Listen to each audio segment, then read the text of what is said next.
Okay. 3, 2, 1. Justin, we're Plaid Lads.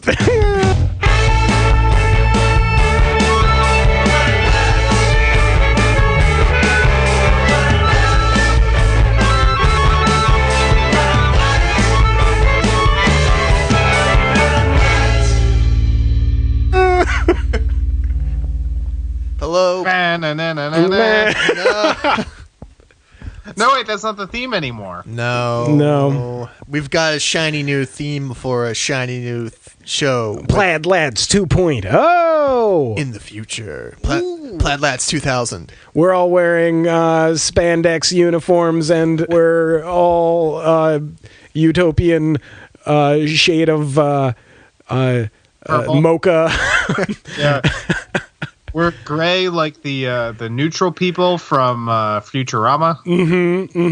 Me and Frank are wearing leotards, whereas Tom's wearing the skirt from season 1 of TNG. Yeah. What are we talking? It was just the one part of Encounter at Farpoint, right? That guy didn't come back. It came back like 7 episodes later, and then it was done. Okay. Yeah, I mean, good riddance. Well, yeah, good riddance. I don't know. I think it served a good point, which was to show that like gender constructs in this future were bullshit. Except that they had Counselor Troy in a very low cut and revealing top that was clearly for the nerd boys to ogle at for like 5 seasons. Here's my thoughts are that Troy is possibly my favorite character on the show, but they never use I wonder her. Why? No, because she's an empathetic, great, strong character. She's the counselor of the ship. I think that's all wonderful stuff. But then her episodes are she gets pregnant by a phantom baby, and then she loses her powers and is PMSing everywhere. It gets a lot worse. I don't know what season you're on. I'm on 5. It gets worse. It gets worse. Yeah. Yeah, you're not there yet. But it gets a lot worse. That's the weird thing about Counselor Troy is they never really figured out what to do with her, because you can't make her too powerful or else your plots don't work, because she could just figure out what people are thinking at all times. Yeah. So they had to go halfway with it. And at that point, you're just like figuring out people's feelings, and it's too much of a half measure. I think they actually treat her a lot better in Deep Space Nine. Is it Deep Space Nine? I know she's in Voyager, weirdly. Is she? Yeah, she's not on Deep Space Nine. Worf goes to Deep Space Nine and dates Jadzia Dex. Or I thought that was the Christmas special. With R2 in a Santa hat. No, is Troy on Voyager? She's not on Voyager. Is she kind of like a Guinan level on it? Or even less than that? I don't think so. I mean, I'm not the Voyager expert here. I'm the Deep Space Nine guy, so I wouldn't know. But I don't recall that much. There's definitely an episode where Deep Space Nine's the better show, by the way, J-Baby. Listen. Well, I don't know. I haven't watched it. I haven't watched it, so yeah, it probably is. It's the better show. Here's all I know about it, and why I don't want to watch it is because I watched like the best scene from Deep Space Nine, and it's the captain. What's that? It's Captain Sisko. It's delete this entire person. It's the captain saying, like all jittery, smoking a cigarette. Yeah, man, I fucking committed genocide. I'll do it again. Yeah, I don't want that from my future Star Trek. I want a nice. That is a point in a very specific season long. I don't give a shit. I want some goofy antics of a Shakespearean trained actor and an android doing a Christmas Carol with a cowboy there. They do stuff like that. There's an episode where, and they did it before Futurama, where, and you don't know who this is, but he's one of the Ferengi. His name's Quark. And he goes back with his brother, who is also a Ferengi, and another character you don't know named Odo. And they did this before Futurama did it, where they went to Roswell. And it's a great, comedy episode.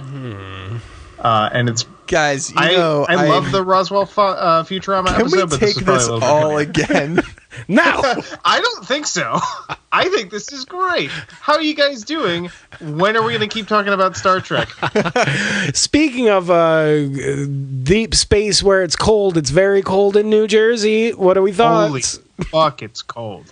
And it's going to be colder tomorrow. Oh, I kind of makes me. It's like space. I saw a chart online where it had a map of the U.S. and Canada and which regions were colder than Mars. Jesus. I saw a thing. So apparently, a lot of the way that the media has been talking about the cold, the cold in the Midwest, we should say, is a lot colder than here. Mm-hmm. I think it's like -15 at the highest right now, or some nonsense like that. And the way that the media has been presenting it is that in like Minnesota and Chicago, it's currently colder than Antarctica, when, you know, it's summer in Antarctica, and this, when it's Antarctica. Antarctica. God, who cares? My point is that it's summer there, and of course it's going to be colder here when it's winter than there when it's summer and more temperate. All that happens for me is I walk outside and then my mustache freezes, and then that makes me realize how wet my mustache is constantly. What are you getting on there, buddy? I don't know. Has this ever happened to you? This happened to me the other day. So I went to blow my nose, right? So I take a tissue and I hold it up against my nose and my mouth, right? And so I blow into it, and my angle of the tissue just shot the snot directly onto my forehead. Well, that's this getting has cut. literally never happened to anyone but you. Leave this in. The people need to know. The people deserve to know. To answer your question, no. No, that has never happened to me. And Tom, I think I also know your answer. Yeah. That's a pretty weird one. Whatever. I'm laying my heart out for you guys. Justin, give me some I want context. to put my tender heart in a blender. Oh, God.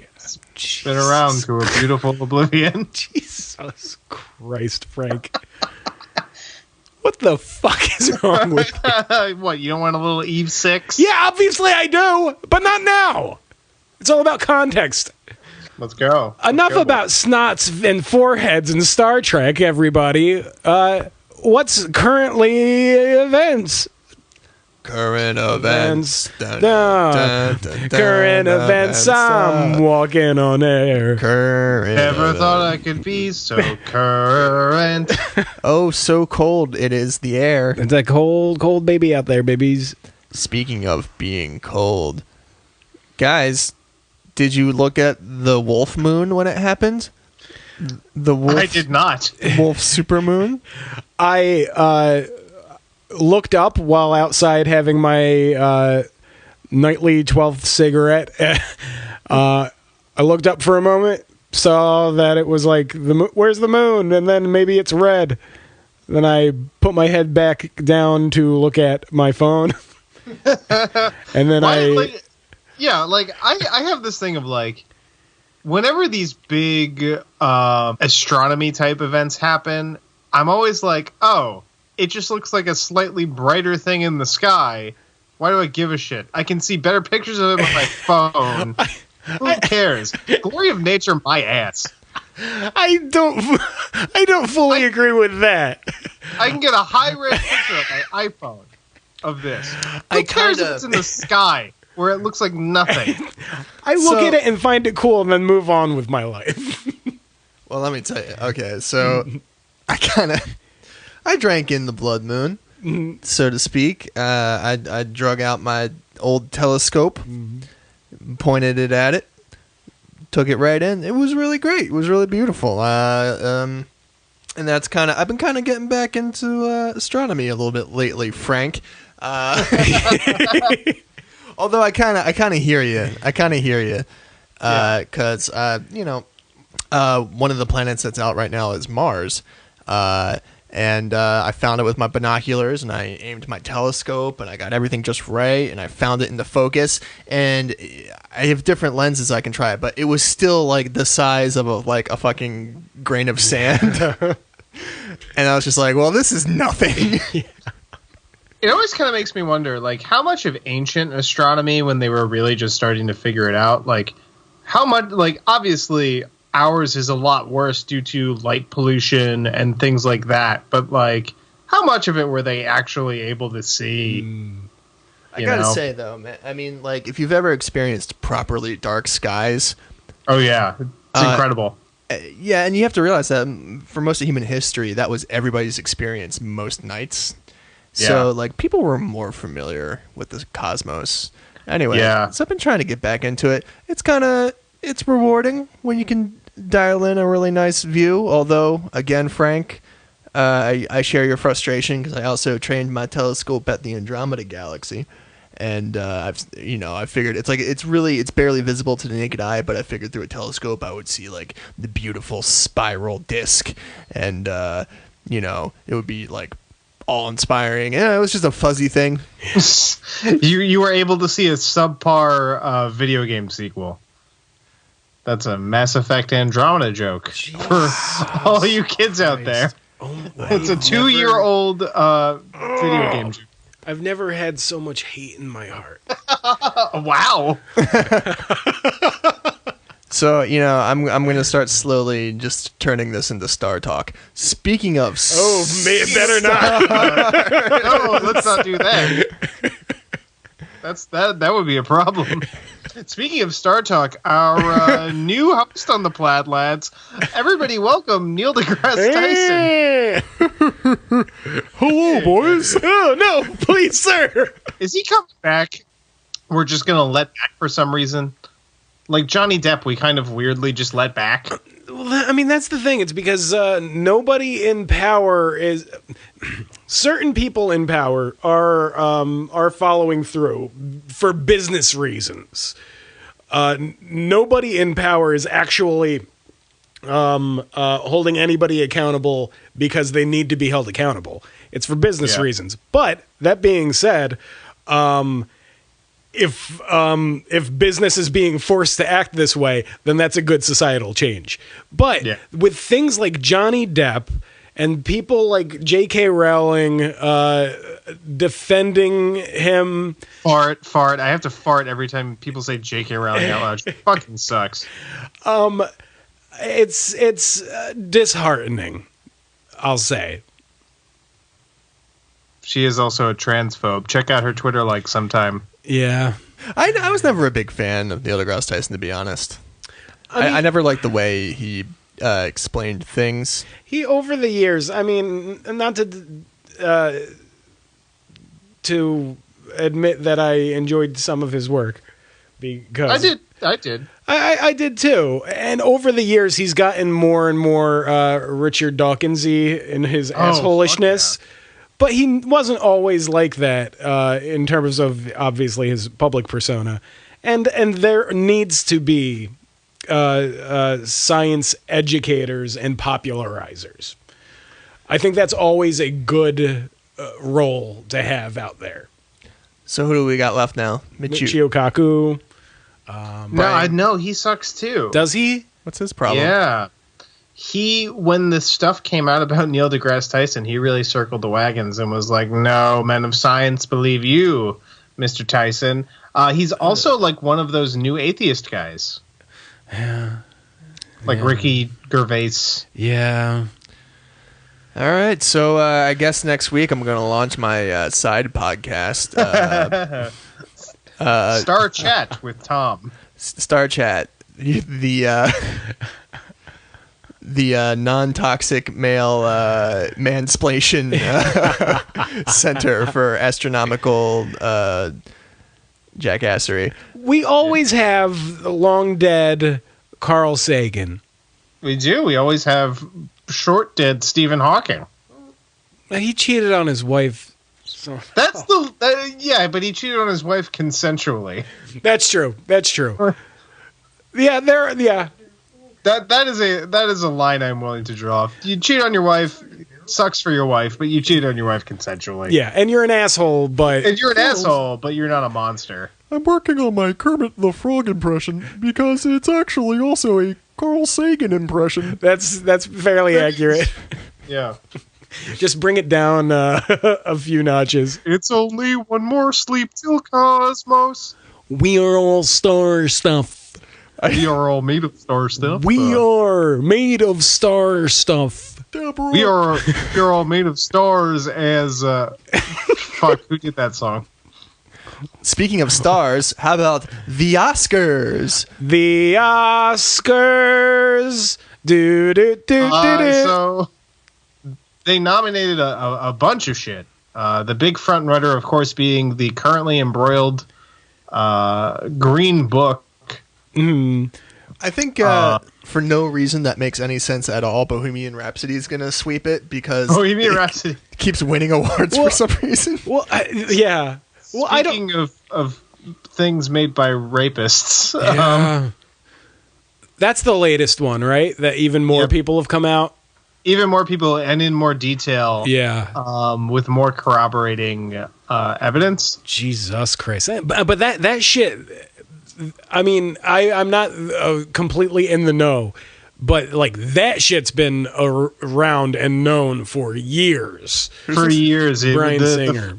The first time I recall hearing about it was around the time that Days of Future Past premiered. Mm-hmm. And it sounded credible even back then. Yeah. Did not stop. I mean, did not stop me from watching Days of Future Past in subsequent years. I still like that movie. Like, it's still one of my holdouts. The one I can't do is the two he did with Kevin Spacey. Because you're 2 for 2 there. Like, you can't have a double dose. Yeah. Jesus. But the Oscars, glitz and glamour. The stars are out tonight. Green Book are 2 frontrunners, and Green Book has its own creep controversy. The director is, of course, Peter Farrelly of the Farrelly Brothers. And he had an article come out a couple of weeks ago where there was a resurfacing of jokes he used to make about exposing his penis to women unsuspectingly. And also Green Book was made without the direct consent of the family of the black penis on which it is based. Yeah, and apparently the movie whitewashes it and makes it much. So throw that in the garbage. What else we got on there? We have Black Panther. Which is good. It's good, but it's a good movie. And Justin, you and I had this conversation when it came out around this time last year. It's good. And there are parts of it that are great. Yeah. But it's still just like it never becomes that much more than a Marvel movie, which is a problem. Yeah. Yeah. I mean, if we're talking about superhero movies that I wouldn't mind getting a nomination, like Logan. Yes. Absolutely. I would Logan is more of a real movie than Black Panther is. Yeah. And what's more of a comic book movie would be, I haven't seen the new Spider-Man, but that maybe, but Into the Spider-Verse, yeah. But Spider-Man Homecoming, I think, was like the best Marvel one. But I mean, same thing with Bohemian Rhapsody. I haven't seen it, but I'm assuming it's the same as any biopic, and it doesn't deserve to be on there. I've actually heard that it's worse. I've heard that it is near incompetently made. Because one of the things that happened was Bryan Singer walked off or got fired. It's unclear which is which. He either walked off or he got fired. It's probably a little bit of both. With 3 weeks left of filming. So the movie was taken over by a guy who I think did not work on it quite long enough to earn the requisite director. Like, you have to work on something for a certain amount of time, I believe, to get an official director credit on it. So if Bohemian Rhapsody does win stuff at the Oscars, he would still probably get something for it. Yeah. But I don't think he's showing up to the Oscars. You think this was kind of a garbage year for movies? I don't think it's a bad year for movies. It's a bad year for the Oscars. Yeah. I saw a lot of great movies this year. It was a really crappy spread. I mean, what else we have? We have A Star Is Born. But, I mean, then If Beale Street Can Talk, is that on there? I don't think that's on there. It's not on there, but it should be. Yeah. I haven't seen... favorite. The favorites on there, which I haven't seen. I haven't seen most of these, but there are some great, interesting movies on there. Black Klansman is on there. Black Klansman is very good. What's that one? It's Mexican. Oh, Roma. Roma. It's on Netflix. I need to watch that. Yeah. So Buster Scruggs is on there. Is that on there? Yeah, I believe Buster Scruggs is nominated for something. I don't think it's for Best Picture. Oh, okay, but it's I don't think it deserves it. It definitely does. You're a fucking monster. I liked it a lot. I think it's very good. You. I think it succeeds in what it's trying to do. What I think it's trying to do is good, but it's okay. It's good. Top three Cohen. Top three? Top three. Top three Cohen? Top three Cohens. I'm going to beat you to death with this Bluestone microphone. Top three Coen brothers. The Ugly Truth. Fuck. The Hudsucker Proxy. Fuck. No, Hudsucker Proxy's good. It's not top three, but it's good. Anywho. I think the Garfield movie is the best Coen movie. Yeah, that one, right? Yeah, I'm not even going to dignify that with a response. Well, no. Bill Murray signed on to the Garfield movie because he saw it was being directed by a guy by the name of Cohen. Oh no! I think it was even like Ethan Cohen. But was he different. that goddamn stoned? Yeah. Yeah, he doesn't have an agent, you know. He just kind of. Do we still accept him? Did he? What did he do? He hit his spousal wife or something? abuse. Yeah. Yeah. His assault wasn't sexual, so we're more comfortable with it. Yep, we like violence, but keep sex out of it. And on that note, boys. Yes, I hear something. What do you hear? I hear Justin Dom DeLuise laughing into the microphone. But I hear a little song. What? What's that? I think. What's this? Could it be that we're going to the movies?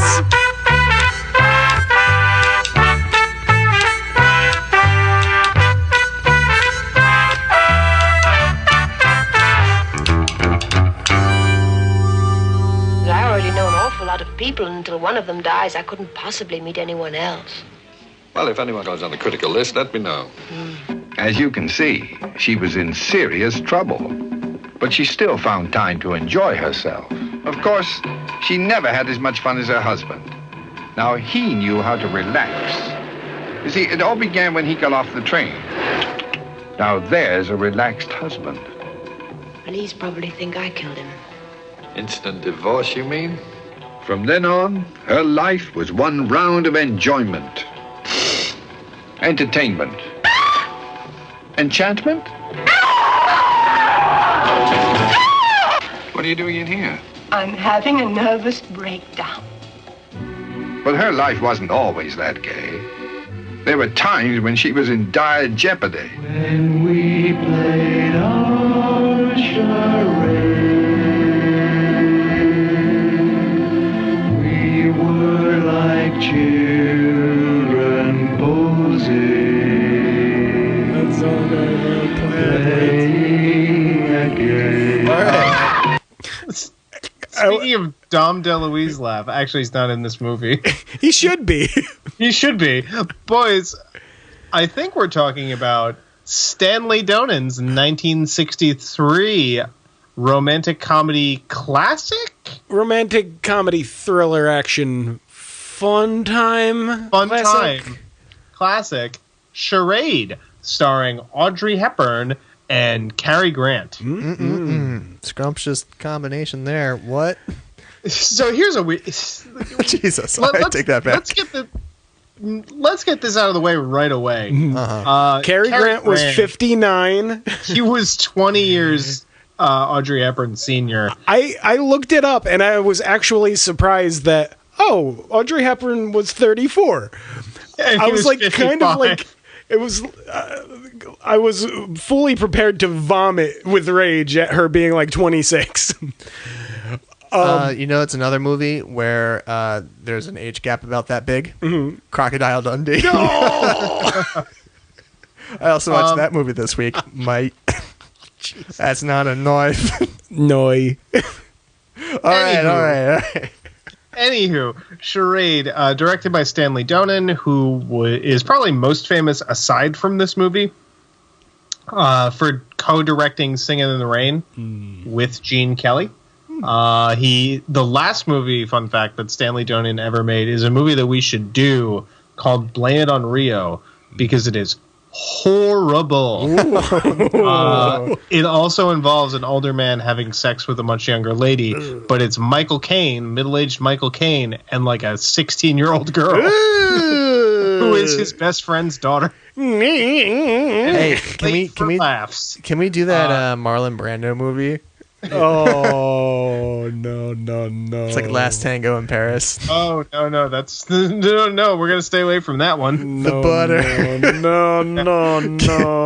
Give me the Michael. Give me the butter. Anyway, this movie is famously like a Hitchcock homage, because it does a lot of things that Hitchcock does, but it does them a little bit worse. Oh, I think a little bit better. But still good. This is a great movie. It's a lot of fun. I say this is better than North by Northwest. That is a factually incorrect statement you just made. No, it is not, because here's the difference. This has a nice, clean, steel-rimmed plot. It's a much smaller film, and thus it can stand on its own. Whereas North by Northwest is more of a process film. Better movie. Fellas, let's not waste time here. Yes. But I'll just get the last word here, which is to say, preferred Crocodile Dundee. Jesus Christ. What's the plot, Frank? Anyway, what's the plot? Let's go through this. What's the story? Tell me what the So this film is about Audrey Hepburn's character. Her name is Regina Lampert. She is a translator for the UN in France. And her husband is a gentleman who we only see in two scenes, or three-ish.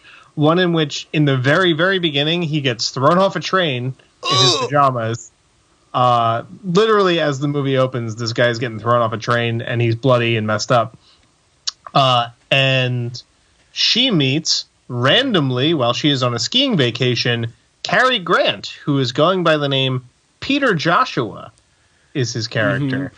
And in a very fun, great opening sequence, it's got some nice interplay between the two. Audrey Hepburn is being calm and cool, and a thing I appreciate about this film is she's pursuing him the entire time. We'll get to it, but I have thoughts. All right. They're probably dumb and wrong. Oh, look, it's Mount Rushmore. That's so cool. Fucking history. Going right back to North by Northwest, huh? So anyway, so she is on a skiing holiday. She is about to divorce her husband, who, unbeknownst to her, is dead, thrown off a train. She gets back to their home in Gay Paris and finds everything missing. Everything's gone. And not only that, but whoops-a-doodle, her husband's dead. Uh-oh. And the French police are like, this actor, by the way, playing this French policeman, he's not doing so hot. Oh, he's doing great. This nose will fight the belt. This nose will make me le commissaire of police. Great. Fun. Also, Audrey Hepburn's not doing so hot with this accent either. Not great. But anyway, they find in his personal effects an agenda some envelopes with stamps on them, Ooh. tooth powder, and I believe a toothbrush. And a letter. Sure. That makes sense. Yeah, just some junk. Some shit. Just some junk. And Audrey Hepburn's character is then called in by a mysterious CIA agent named Hamilton Bartholomew, played by Walter Matthau. With a mustache. He's great in this scene because he's got a mustache and he's got sandwiches and he's belching. Yep. Yeah, And he is amazing. And so this movie was made in 1963. So Walter Matthau was what, like 73 years old? He was still Rather drawing than a pension 1,000? from the Union Army. It's fun. It's all of the characters are broad and I wouldn't even say necessarily stereotypical, but maybe a little like specific stereotypes. But they all have their thing, which in a movie like this is much appreciated because it's just about the movement. It's about the colors. This movie in many ways is like jingling keys in front of a child. It has a fast pace. It works, and I think Walter Matthau is great in it. Let's quickly meet the super team of the non-existent Tontine, the group of amicable murderous stereotypes who are the Power Rangers of trying to get that money that Frank needs to explain about the money. Yes, I was just about to explain that. So, as explained to her by Walter Matthau, her husband was not who he said he was. He was a member of the OSS during World War II, the OSS being the prelude to the precedent of the CIA as we currently know it. And he, along with several other men, as Tom said, did like kind of basically a tontine where they stole money that was supposed to go to the French resistance, kept it for themselves, and they were going to split it. But they started treating it like a tontine, even though that wasn't part of the agreement. And suddenly, now that Audrey Hepburn's husband character is dead, they all want the money. One of them is missing a hand because it was shot off during the war by the Germans. And there is another person who they left for dead named Carson Dial. And who's that? Who's that?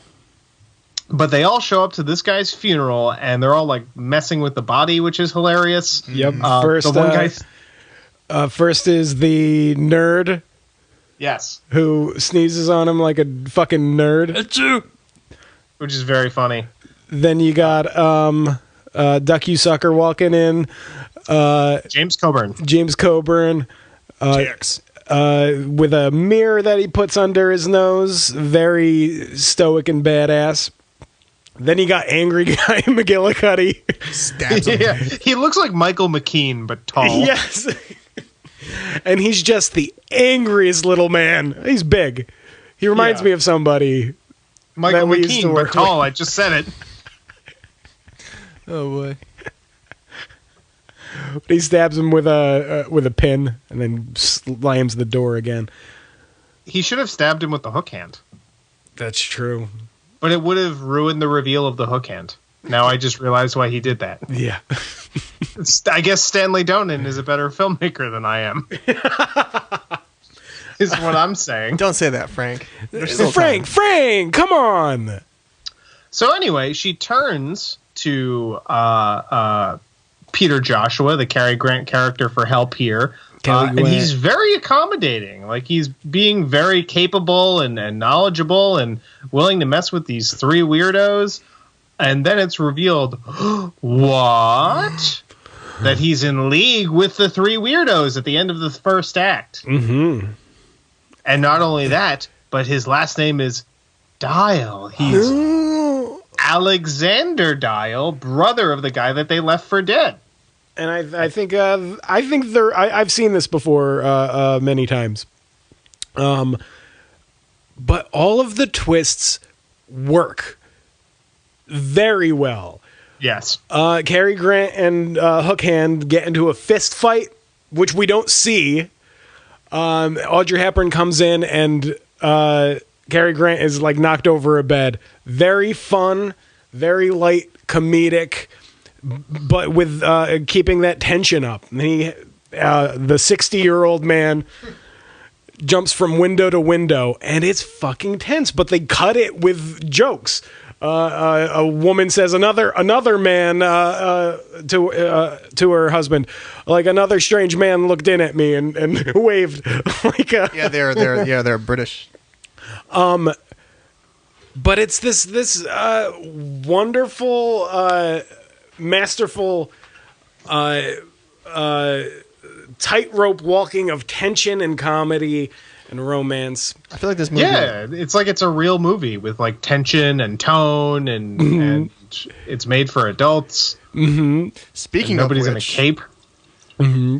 the little club they go to, and something that's really cliche now, but the orange passing game with the strangers, where they're just basically humping each other, trying to as strangers.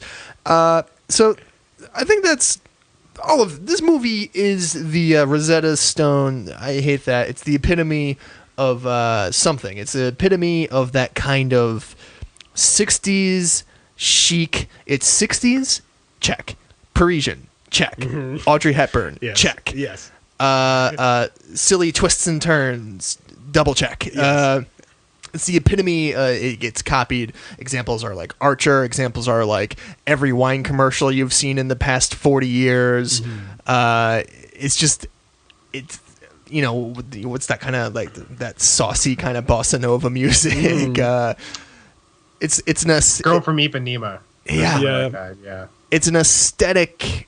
It's an aesthetic guidebook to that whole thing.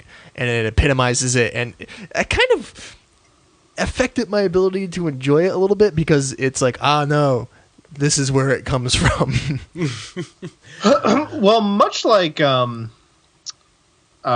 two movies we've done previously, one of which with Walter Matthau, Taking of Pelham 123, and All That Jazz were the most 70s movies we've ever done. Yes. This is the most 60s movie I can think of. Yeah. But what's so wonderful about it is it still feels fresh, and to me at least, and the freshness of a piece of art always goes back to the core of it. I think the story works. A small like little rivet in the story. Is this the first time we get menacing match lighting throwing? Let me tell you about... I feel like there's something else that has menacing match lighting throwing. Let me tell you about this. I saw this movie when I was young, and that scene of James Coburn, her menacing Audrey Hepburn by just lighting matches and tossing them on her lap, stuck with me. And for many years, I had no idea what movie it was from. But it's the fucking performances. It's great. Cool. Yeah. So anyway, around the halfway mark of the film, Audrey Hepburn realizes, because she talks to Walter Matthau's character on the phone, that Carson Dial never had a brother. So Cary Grant can't be who he says he is, and he reveals that he is in fact Alexander Camfield, or no, whatever his name was. It's Alex Camfield, I think. And he's a thief. He's a master thief. And this is when she starts to get real horny with him. Like real horny. I was gonna riff on that, but no thanks. Let's get to it. What? The horniness? No. So here's the thing.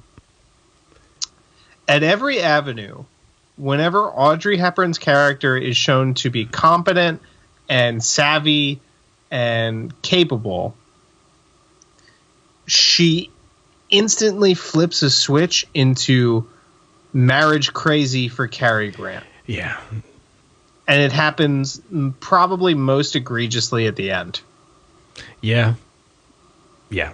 We'll get to that part. We'll get to that. it. But I agree with you. Here's a thing that there's no getting around it. It is of the time, and I don't think it's as egregious because I think Cary Grant is so fucking charming. He's too old. He's way too old. He is to be doing this. But that's why I say this feels a lot better than anything else of the time. They kind of talk about it. They engage with it. She kind of chides him for "don't come over all paternal at me" when she's throwing herself at him. Also, like, you have to take into the context of what marriage was at this point in time. That's true. Marriage was a lot. We're millennials, guys. We're gonna get married after we let IBM Watson sort through our OkCupid profiles to find the highest probability of success, and then we'll probably still won't get married.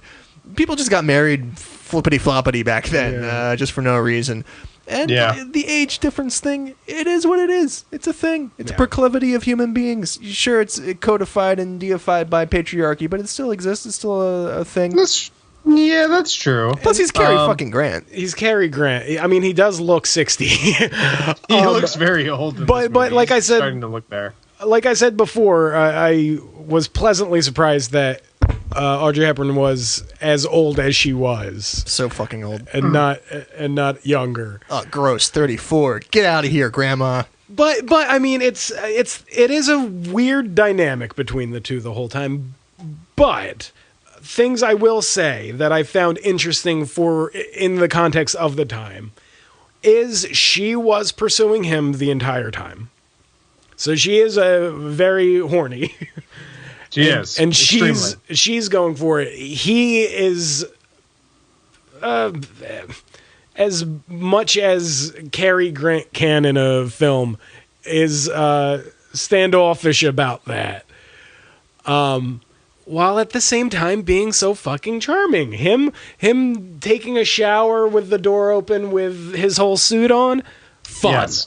That scene comes, and this is what's so great about this movie is that balance of tone. Mm-hmm. That scene comes crucially a second before she's made to doubt him again. Yeah. And it's amazing because you could see, and Audrey Hepburn's a great actress, and she obviously had that huge face, the really expressive face. Yeah. And you can always see it in her eyes when that expression changes because she had big eyes. And she had like these really expressive eyes. And the look in her eyes when she comes to believe that once again he's not who he says he is incredible. Frank, I don't know. It kind of sounds like you have a crush on Audrey Hepburn. Ew, girls, icky. Girls have cooties. Anyway. So. Someone says if she's the most beautiful woman who ever lived. In the history of film. And a really nice lady. And probably a really nice lady. Anyway, so she comes to believe that he is a thief named Alex Canfield, and then suddenly all three of the dipshits in the Tontine start dying in increasingly brutal ways. Which, like, oh my god, I love. Well, I think even before that, we get there are a few fight scenes in the movie, and there are, at times in the fight scenes, the big wild swings of a 1960s movie fight. But there's, for the time, a lot of grappling and pushing and pulling. It looks like two older men fighting. I appreciate it. When Claw scratches him in the back, you see, like, gross blood. Yeah. It's there. No, keep going. No. It's I loved the violence in this, especially compared to so much of the stuff of the time. Because one, it is brutal. And two, it is for the most part fairly realistic in the sense that it's not that heightened. I mean, like later on, you see a dude with his fucking throat slit, and it's gory. Yeah. And also, James Coburn gets it in a way that is like a real. Oddly enough, like the way James Coburn gets it always freaks me out in movies.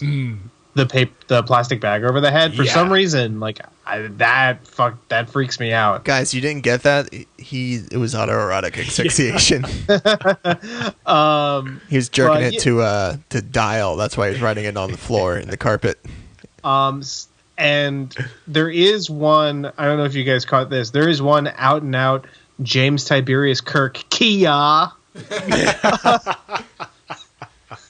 that Cary Grant does.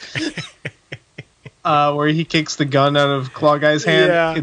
It's pretty great. There were no palm punches though, so I'm pretty disappointed. No.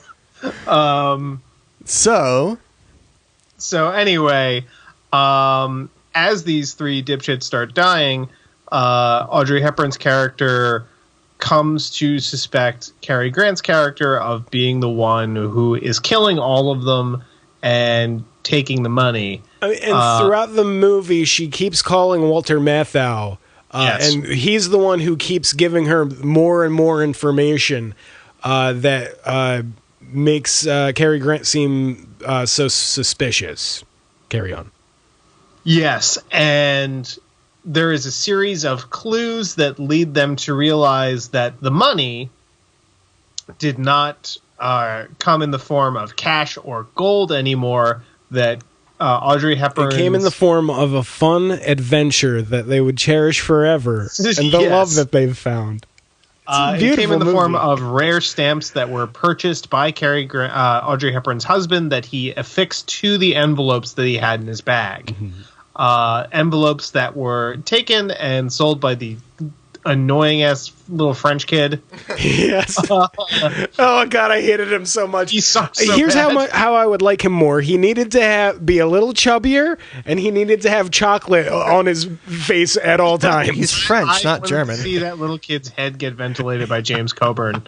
Can I say one of my favorite scenes in the film is when they go and re-find the stamps. Yes. And it's a French stamp guy. Philatler. Mm-hmm. And he tells them the history of all of them.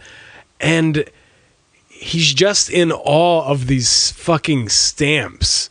And he won't take them because he says, I am not a thief, and I'm not going to... Even though they were given to me in exchange for these these crappy stamps that I gave this little kid, I am not going to take them from you. My greatest joy was to be in their presence. Yeah. And it's so fucking beautiful. Then we've got the stamps back. But oh no. What's happening? What's happening? Say it, Frank. Oh. Okay, so what's happening is Cary Grant is now after Audrey Hepburn because he wants those stamps. And so she's trying to get in contact with Walter Matthau's character, and she tells Walter Matthau's character where to meet, and they have a little chase scene through the Paris subway, and she tries to call Hamilton Bartholomew at the CIA office from a payphone, and a Hamilton Bartholomew connects to the operator, and it sure shit ain't Walter Matthau. Yep.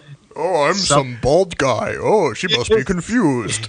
See, I think that's another piece of... this movie is perfect. And by perfect, I don't necessarily mean great, even though I think it's great. But perfect meaning you see a perfectly shaped pretzel. Yes. And that's what you imagine a pretzel looks like. And it might taste like shit, it doesn't matter. But that is a pretzel. They have that scene in there. They reveal to the audience that Walter Matthau is not who he says he is. Doesn't reveal it to the rest of them at the exact right time. Yes. And it's just a short scene. They could have done something with it earlier. They could have played up the suspense of who Walter Matthau is. No, the whole movie, we're trusting it. And they just add this little fucking scene, and I appreciated it so much. And I think that it's perfect. It's great. And come to find out that Walter Matthau is, in fact, Carson Dial, the man that they all left for dead from the OSS in Nazi Germany. He got all shot to shit. And he was like, I was in a Nazi prison camp, and I didn't have nothing for the pain. That was pretty solid. That was good. My Walter Matthau impression, ladies and gentlemen. That was pretty good. If we do more Walter Matthau movies, I'm going to keep doing it. That's a threat. Hey there, Walter Matthau. It's me, Marlon Brando. Anyway. Cary Grant. Cary Grant. What the fuck? Oh, I'm Cary Grant. All right. I'm Cary Grant. I'm a baby. Anyway, Walter Matthau chases them to the opera house where he's cornering Audrey Hepburn, who is in, I guess, is that the orchestra box? She's in a light box. The light box? Yeah.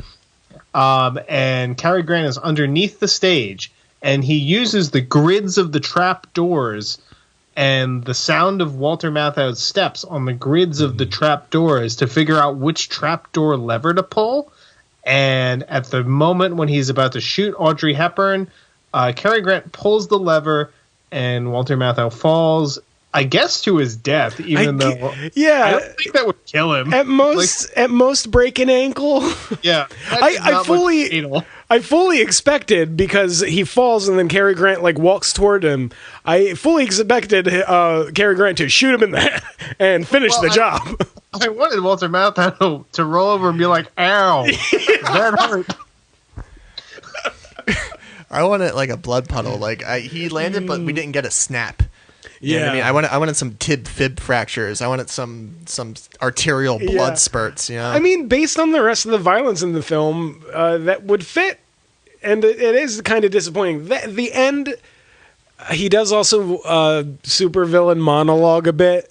He does, which wasn't fully. I mean, the information was necessary, but not the way he did it. But I mean, it's a minor complaint. So anyway. The next day, they go to turn the stamps back over to the United States Embassy, and she sees a Marine outside of the embassy, and she's like, where would I return this to? You'll return it to the Treasury, ma'am. Terrible, Frank. Yeah. Yeah, you'll return it to the Treasury, ma'am. See? So she goes to the office of the Treasury. She opens the door as Cary Grant leaves her in the lobby. And who is it? But it's Cary Grant sitting there in the office of the Treasury as Brian Crookshank, and he makes an amazing face. Yes. That I think is probably on your Mount Rushmore of faces. It's fun. It's a fun face, guys.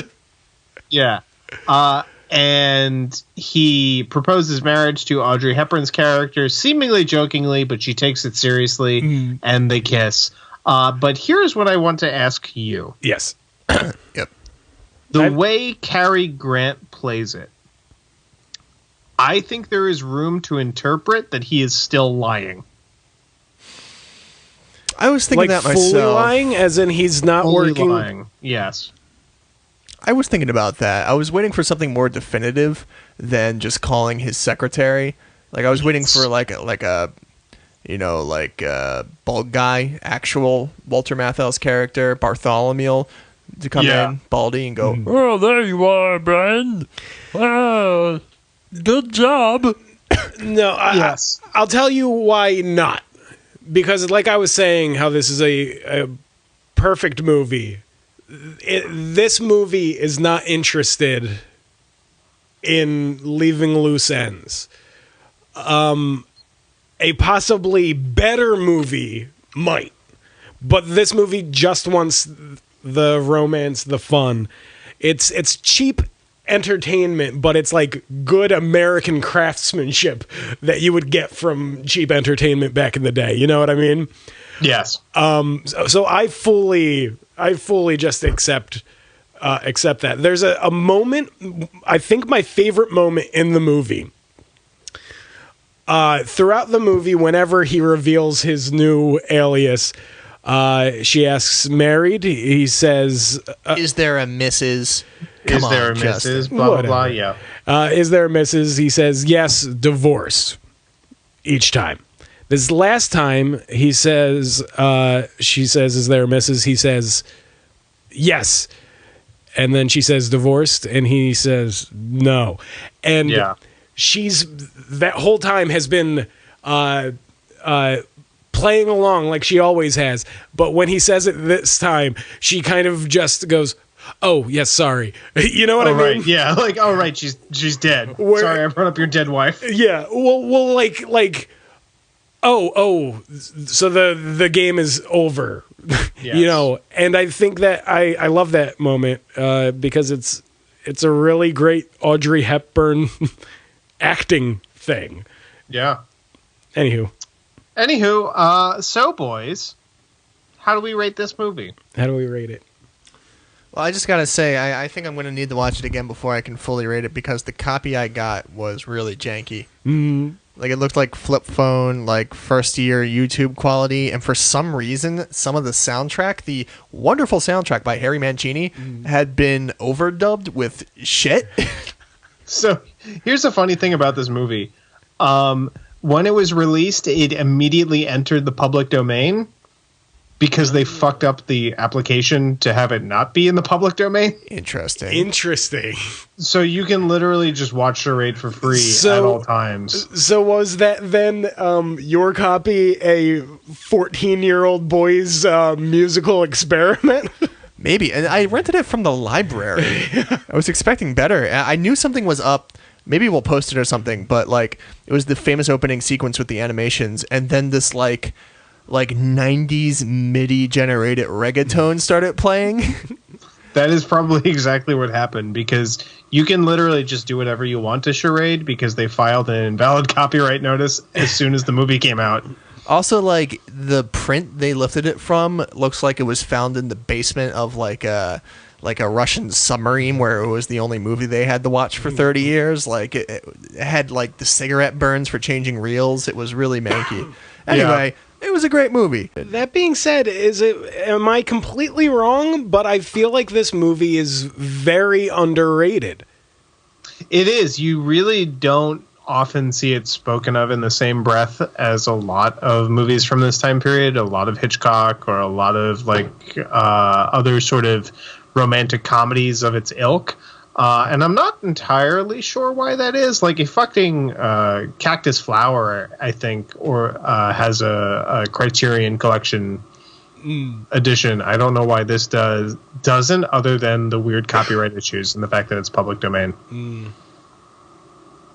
Wait, what'd you say? That it's not? It's Criterion. Does it have a Criterion? Yeah. Oh, I don't own it.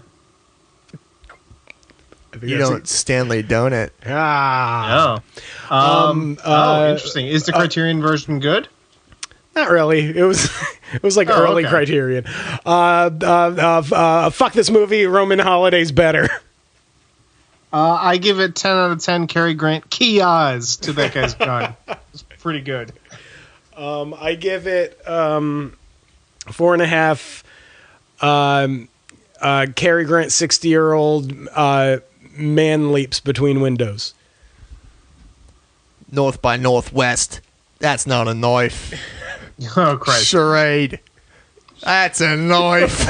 Music. Music.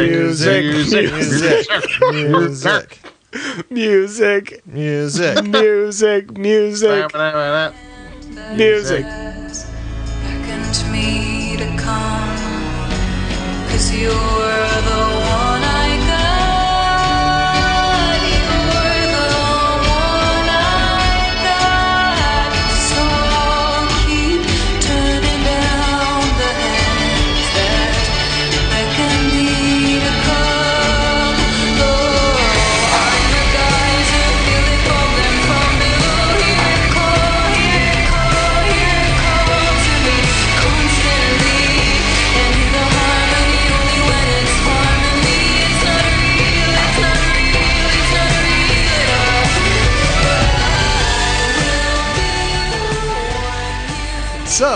This week on the pod, we listened to the 2018 record by Mitski, fifth studio record, Be the Cowboy, a record that was released to much fanfare, public radio play and attention, and good reviews generally. We're going to find out Great reviews. We're going to find out what we think of it momentarily. It was recorded, supposedly, it was recorded at Retro City Studios in Philadelphia, Pennsylvania, where Frank works and will soon live. Red Bull, the name of a studio in Los Angeles, California. And apparently, and this is from Wikipedia, so take this with a grain of salt, Gradwell House in Haddon Heights, New Jersey, a place that me and Justin have heard of and know people that have recorded there. Like it's a project studio in the suburbs. I shortly in community college, I quickly dropped out of it, but one of the people who ran that studio was teaching a recording class, which I took for two.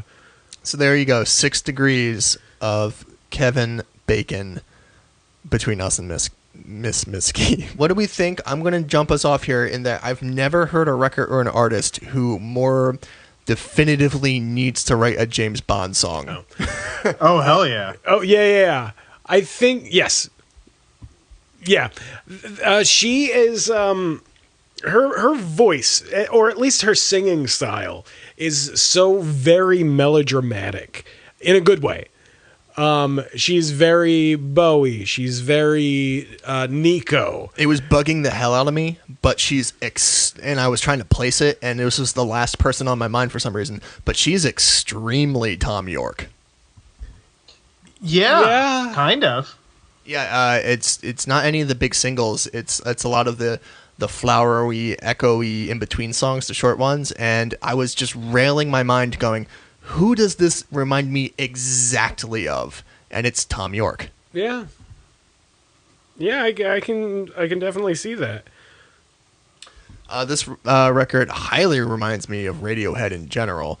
It highly reminds me of Radiohead, and it highly reminds me of the Pixies. Like, yes, almost borderline derivatively reminds me of the Pixies. It reminds me of the Pixies too, except that I like it. Oh, eat shit and die, you fuck. Subtext: Frank doesn't like the Pixies. We'll get to it.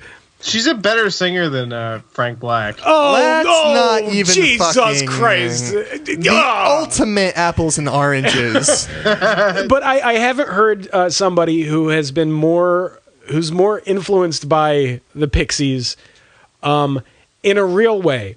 A lot of people are influenced by them sonically. You got the famous loud, quiet, loud aesthetic. This is structurally songwriting, chord progressions. Lift it. It's I will say that the second track on the album. So many chord progressions. I know. But the second track on the album could almost be just a remix, in the new sense of the word, of Wave of Mutilation.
I don't mind it though, because she seems to wear her influences on her sleeve. She's that kind of musician, which I appreciate. There are Pixies stuff in this. There is almost inexplicably a Harry Nilsson song, Yeah, a little Me and bit, My yeah. Husband. Yeah. There are some country-ish songs. There are some starkly beautiful ballads.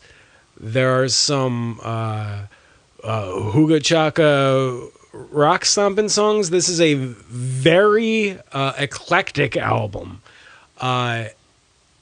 which it took me a little while to appreciate that fact.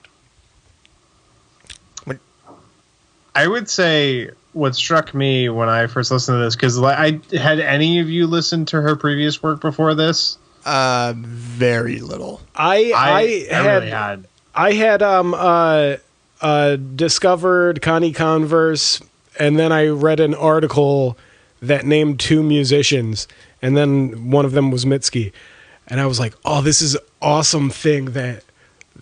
Like underground thing and it's mine. And then the next night she was on the Daily Show. She was like, for context, Mitski is incredibly popular. I don't know shit. Yeah. So I knew who she was, obviously, and she has been acclaimed at least since Bury Me at Makeout Creek from a few years ago, and even more acclaimed with Puberty 2 from a couple years after that. But this one, I think a lot of people treated as a little bit of a paradigm shift in terms of the quality of her music. So I was completely cold. It's not that I didn't want to listen to Mitski, it's just that I never bothered. Mm-hmm. So I, from song 1, was like, oh shit, okay. This is pretty cool, because there's that little audio glitch sound. Yeah. That she does at the beginning of Geyser, and it's like, I appreciate when they do, like, musicians will do things that I don't expect.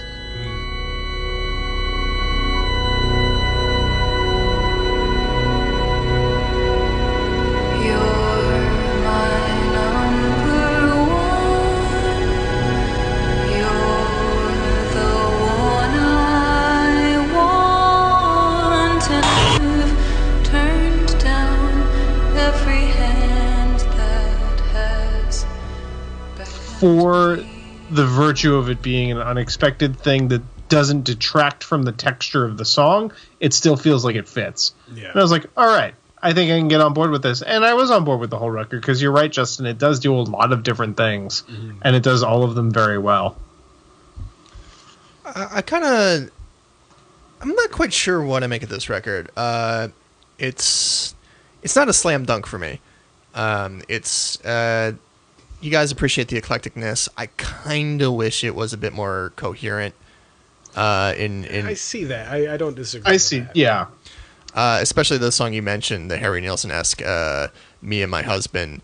Especially after I thought it was kind of like autobiographical, and I looked it up, and it's not the case. It's like a fictional narrative, and I'm like, thank God it's not autobiographical, because she spends the rest of the record pining with thirst. So I was like that. Pining for kisses. And yeah.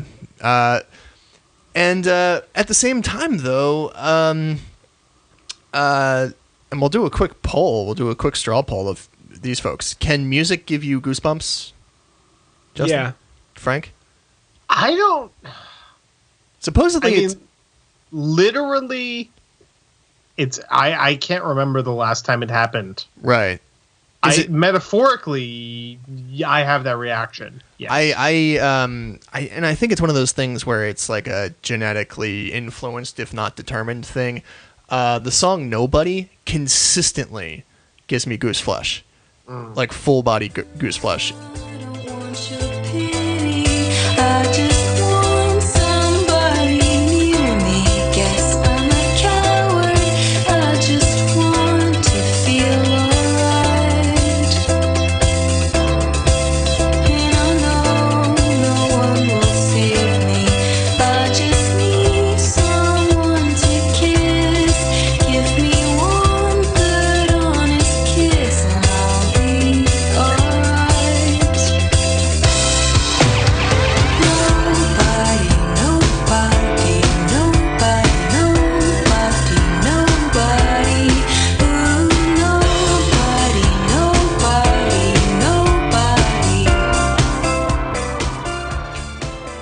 just like everything else on this record, it's really simple. It's a lot of just kind of, it's just ascending, descending chords, and then a really simple jazz progression that modulates a few times. It's nothing groundbreaking, but it's just so disorienting, and there's a lot of that on this record. This reminds me of vintage Radiohead. It reminds me of vintage Garbage. It reminds me of when records were big productions. This record is a big production, and so big that it was recorded in Haddon Heights, New Jersey. And part of me kind of wishes at times, when it has synth pads and horns and guitars and roomy drums, and it's like Kate Bush and brass band, and sometimes I maybe wish it had a little bit less production value. Yes.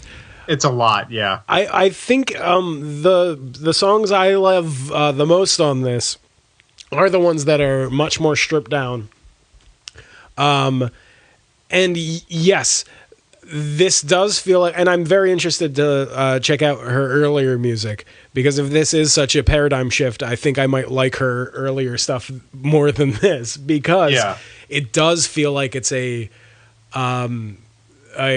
highly produced album, but to her credit, the songs are never lost within the production, which is a knock I would have against people sometimes, like Radiohead or St. Vincent. St. Vincent was definitely on my radar for my listening to this record. I hope that's not just a lady artist thing, lady art rock thing, but I feel like they could be maybe held up as foils to one another, or collab. I don't know, or not foils, anti-foils. Comrades.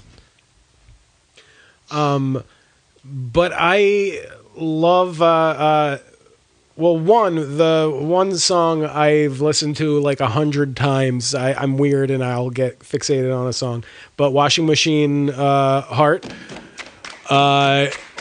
is everything.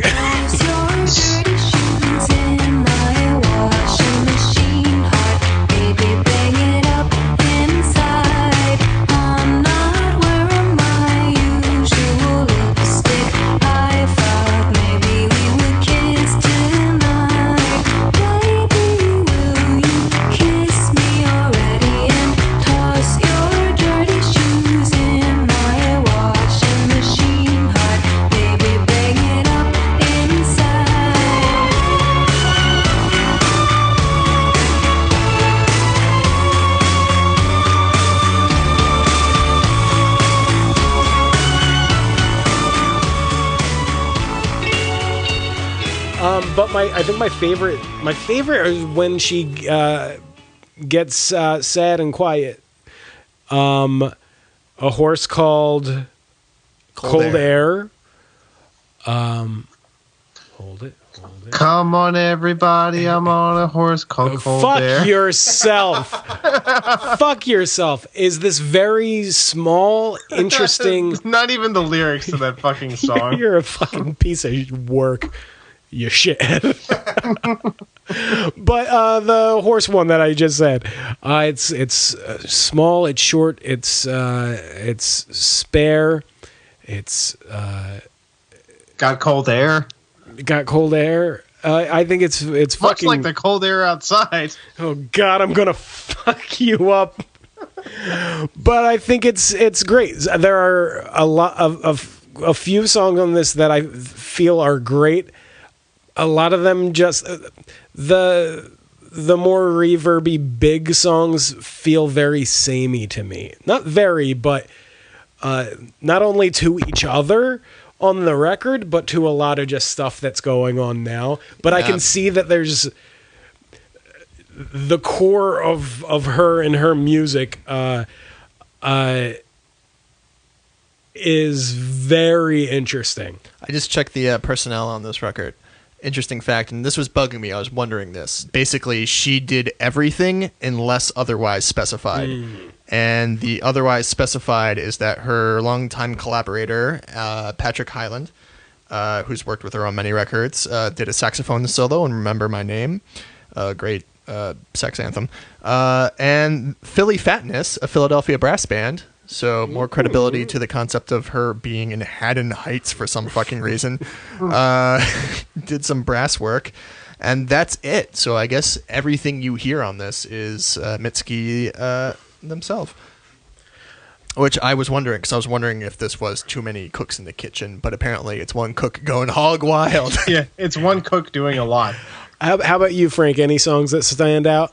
Like I said, Geyser, the first one, and A Pearl, like those were the songs I responded the most to. And I don't know if it's just like I think she's a good guitar player and not obviously an amazing guitar player, but like her guitar work for whatever reason on those songs in particular, just like something clicked with me where I felt like, oh, I'm listening to something that is both in my wheelhouse and a little bit outside of it, because her lyrics have a particular amount of emotional sort of, I don't know if I want to call it forthrightness, but she is both very direct and also very arch, because like Justin pointed out, a lot of her songs are like character based and just sort of talking about a type while also being sort of accurate to probably what her own feelings are.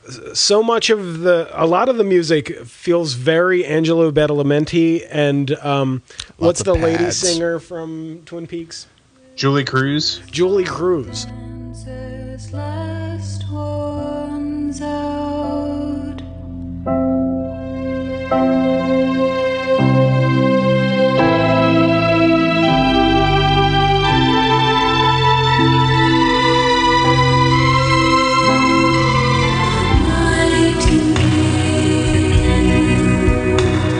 It's said to me there is a love meant for me.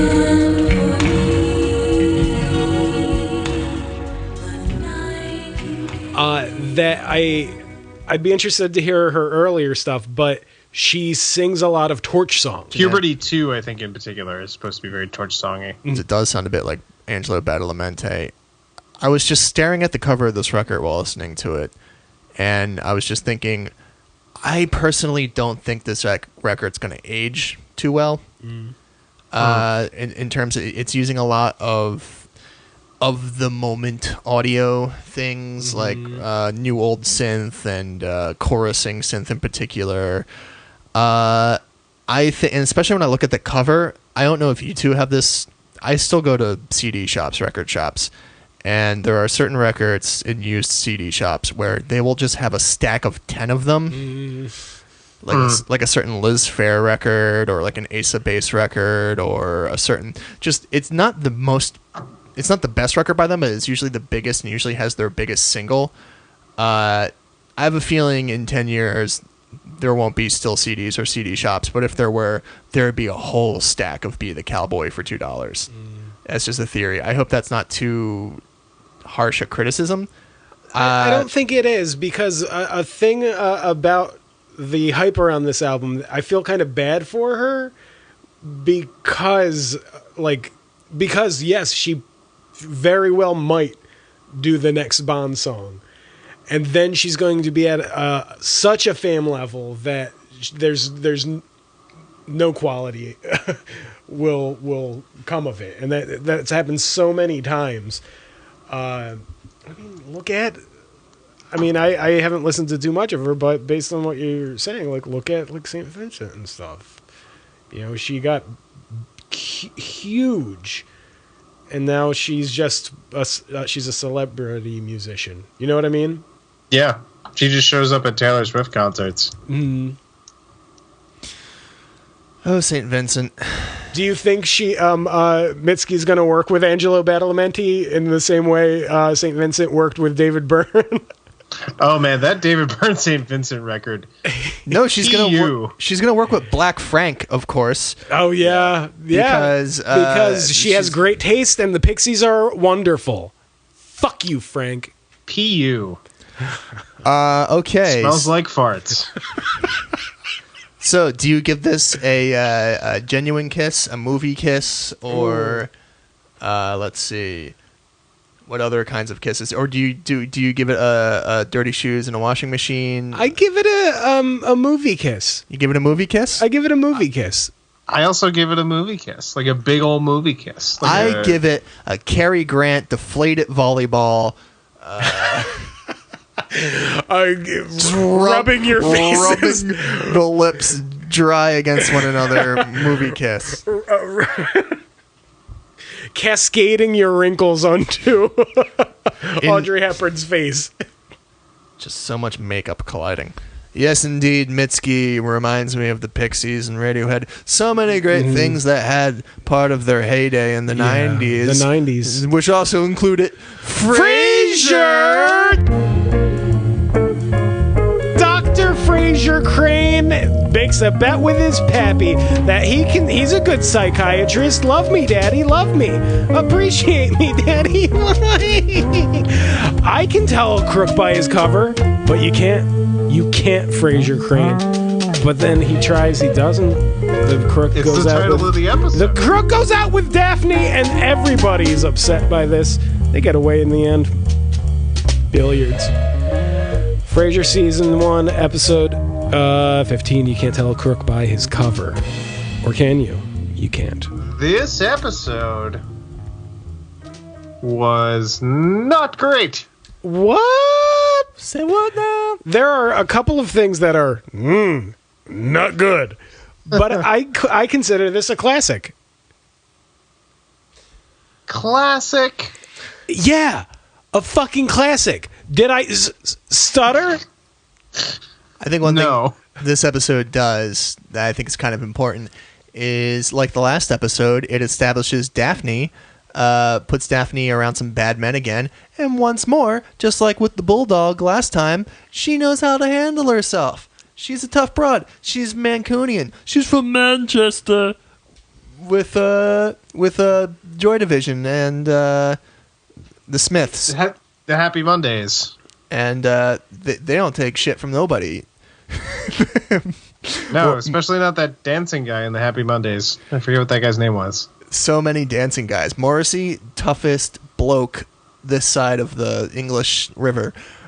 So yeah, she ain't no damsel in distress. If anything, she saves the Crane boys. These failing male archetypes. So I think that sets up a really important dynamic for the entire series.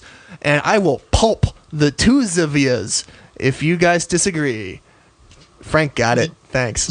So you know what I dislike about this episode is it's predicated on the fact that ex-cop Martin Crane constructs a parlor game around the idea of guess which one of these living, breathing human beings is a convicted felon and therefore unworthy of consideration. See, no, that's where you're wrong and you're an idiot. Is that one of my poker buddies is a convicted felon. He's such a nice guy. I am a nice guy. I thought they kind of moderated it somewhat. And they had this debate about it. Yes, Martin fully does, in context, think of him as a person. It's once they find out that Daphne's going on a date with him that everybody is revealed to be a fucking hypocrite, except for Frasier. Frasier comes out pretty scot clean throughout this entire episode, except... Do you want to say it, Frank? No, you say it. Okay. Except he's going around trying to sniff out the criminal. And the one lady there sees Daphne and says she's hot. Hey, Marty, she's pretty nice. Yeah, and sexy, too, you dirty old man. Yep. And Frasier's like, interesting. You find her attractive, do you? A case of the lesbianism, I see. I wanted you to say it. You must have been in prison because... Attraction to one's own sex is a not uncommon result of long and forced periods of time spent exclusively in their company. This was a time in the 90s where, and you'll get this a lot on Friends too, where just the word lesbian was the funniest word that these comedy writers could think of. Lesbian.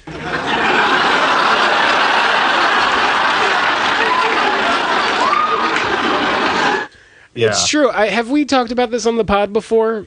About how the 90s are the worst? Because before the 90s, homosexuality was just straight up not acknowledged on television. And then the 90s come along, and it's, at the time, a step forward that we're acknowledging the existence of homosexuality.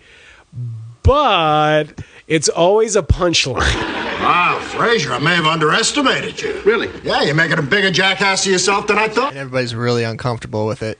And they're trying, but so ineptly. Best exemplified by Seinfeld's. Yeah. Not that there's anything wrong with that episode. Yeah. Which is kind of the benchmark of shitty handling. And Frasier has a lot of these episodes. So many. And you know what? It's going to have a lot of these episodes because it takes place in Seattle, which is one of the gayest cities in America. Happily. There's a great one with Patrick Stewart. There's the Patrick Stewart one, which is phenomenal. There's one where Frasier's boss at the station thinks... Which we'll get to faster. There's one where the father of a girl Frasier's trying to woo has a crush on Martin, which is just hilarious. There's a lot of them. I feel like there's one with Niles, I want to say. Yes. Guy? Oh, I'm not Guy. gay. Guy. That's a great one. Guy loves Frasier. No, Guy loves... No, you mean to tell me that in this vortex of hormones that And nobody wanted me. Not is roiling with sexual tension, and not anyone had directed it at me. I am wounded. Anyway, this episode stinks.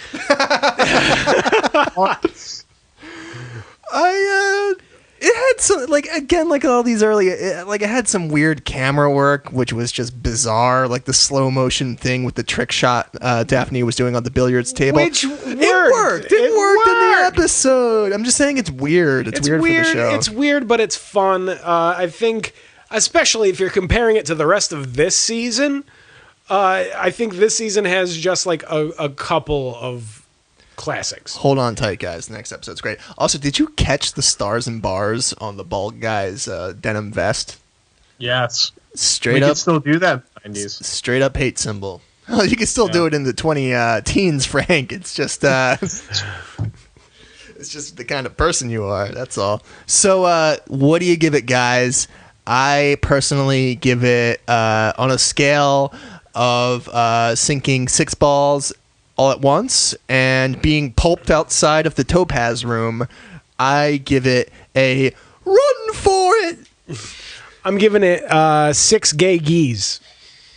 I'm giving it 5 double-breasted suits. Not outside of Stephen Harvey do we see so many buttons on a blazer. All right. Coming up on recommendations, gonna tell you what to check out. This is the stinger. Everybody, felicitations, recommendations, listen to us. Coming up on recommendations, going to tell you what to check out. Everybody, felicitations, recommendations, listen to us. All right. Who's got some recommendations? I'll start. So I'm majorly addicted to the internet, and the algorithms of YouTube brought me something I like. So I'm sure you've probably heard of the comedy outfit Cracked. Yes. They do a few things that are amazing. They've really, like a lot of internet outlets, including this week, they've really pared back on their staff and what they put out. But I think happily something they still do is it's a video podcast brief thing where they take on a point in kind of a nebulous staged conversational way. It's called After Hours, where they stopped doing that because all those people got laid off. No. They all got laid off or quit. Oh, it's so good. They stopped doing After Hours, I think, like a year ago. Or maybe even more than that. I thought I saw a recent one.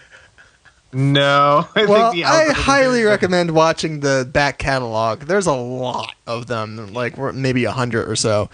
That show started when I was in college, so it's been around a while. It's been around. It was like 2012 when it started.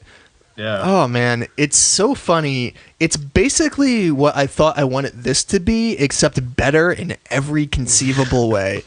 They were all professional comedy writers, too. Their points are more cogent. It's funny. They're better looking than us. It's amazing. So just go watch that instead of listening to this podcast. Case Michael closed. Swaim is not better looking than us. Yeah, but that soaring guy is, let me tell you. Yeah. Anyway, Cracked After Hours. I guess the long canceled video I'm late to the party. This is a podcast that's reviewing Be the Cowboy now. So par for the course. What do you got, Justin? I've got nothing. Frank. Speaking of late to the party, I finally recently went through both seasons of the classic sitcom I'm Alan Partridge, which is a sitcom starring Steve Coogan as his most famous comedic creation, Alan Partridge, who is a sort of pompous and venal radio broadcaster who is a failed TV talk show host in the UK. It is great. The comedy is amazing. I watched it while I had a really severe sinus infection, and I laughed myself into multiple coughing fits. Did you laugh yourself healthy? Did you? No. Did you kick that ethnically ambiguous Mucinex family out of your sinuses? The Ralph Cramden Mucinex, Peter Griffin mucus plug. Yeah, I think I got him out of there. What is with that, by the way? I don't know. They're trying to gentrify the mucus blob man, so it's less racist and problematic. But that's a weird commercial. Well, I think that just kind of tells you what it does to you. It kind of fucks you up a little bit. So. Yeah. Anyway, Justin looks deeply depressed, and I don't know why. It just comes in waves, guys. I'm used to it. Oh boy! So, Justin, what are we doing next week? We might do a thing, but we won't know yet. You'll find out. It's going to be a surprise. It's a surprise. What? It might be Mahan Drive and East Point to join in some. But if it's not, please write reviews of us on iTunes. Please go visit Justin's 3 Instagram accounts. Mm-hmm. One for his band Wonderfalls. It's at welcome_to_Wonderfalls. Mm-hmm. Is that correct? Yes. And then there's some things that made me cry. If you want to see things that made him cry. Mm-hmm. Then there's our Instagram, which is at PlaidLadsPod. Mm-hmm. That's our Twitter feed at PlaidLadsPod. Please write reviews on iTunes, because otherwise Justin's just going to have to keep writing fake reviews, and we don't want that. Yeah. You give us 5 stars, we read it on the air, even if it's negative. Yeah. We'll take your fucking 5 stars. We'll take your... Drag us. We're lonely, and we want to know that there are other people out there. And I'm not convinced anymore, guys. Not with There's all one of the... other person, and it's Lindsay. Yes, shout out to Lindsay. Find Tom's music, elbowache.bandcamp.com. Yeah, that's correct. Elbowakeband.bandcamp.com. No, Elbowache Band is the Instagram, Nice. but I'm not really active on that.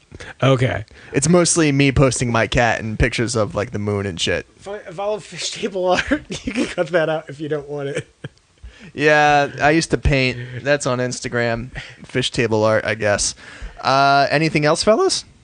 No, I think that's it. I'm just gonna go. Jesus Christ.